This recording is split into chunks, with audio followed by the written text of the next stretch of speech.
Hey there, this is Ricky with Ricky Slicky Mobile Detailing. Today, I'm going to show you how to properly clean your UTV. So since we're doing a first rinse, the first rinse will pretty much knock all of this dirt, dust, grossness off. So when we soap it up, it won't attach to your wash mitt.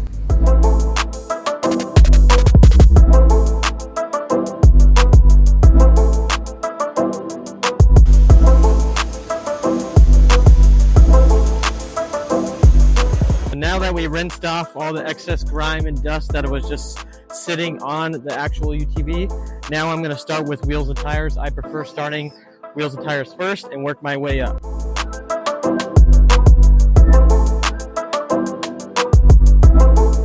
Alright, so now that we've done all four wheels, what we're going to do, we're going to soap it up. I just used some mild UTV soap, car wash soap. But now we're going to go through, soap up the whole exterior of the car and do a contact wash so that it loosens all of that dirt and grime that is stuck to the plastics, doors, everything like that.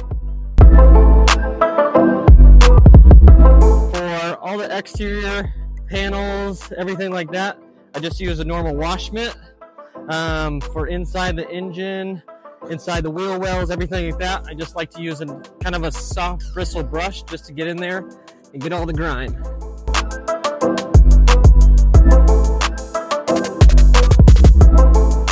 Now you're gonna rinse.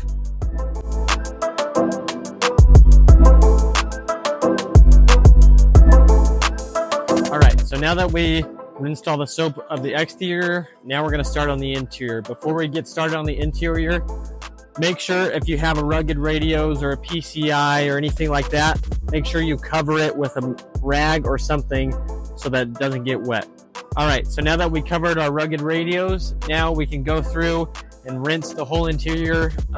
Personally, I don't like to get all of the dash wet, so I'll just lightly spray it off and come through with a waterless wash or just a wet microfiber and go through and wipe everything down.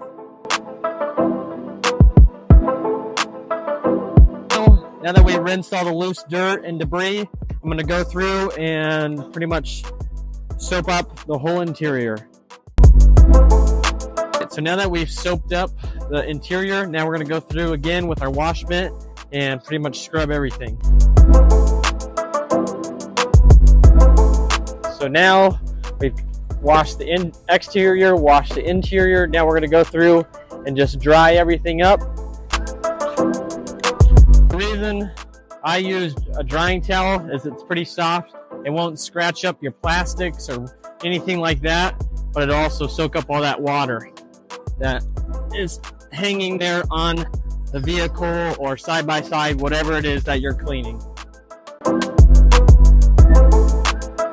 So now that the UTV is all dry, what I'm going to go through and do is touch up all these plastics. They're kind of dull and just not looking like new.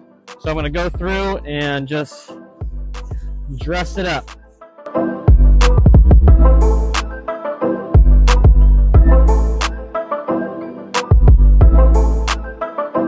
Stuff we used on the exterior, we're going to use on the interior for all the dash, pretty much all the plastic trim. So there you have it, a freshly detailed side-by-side. If you liked what you saw today, leave a comment, drop a like, and if you know someone that has a dirty side-by-side like this was before that needs a detail, call me or do it themselves with this video.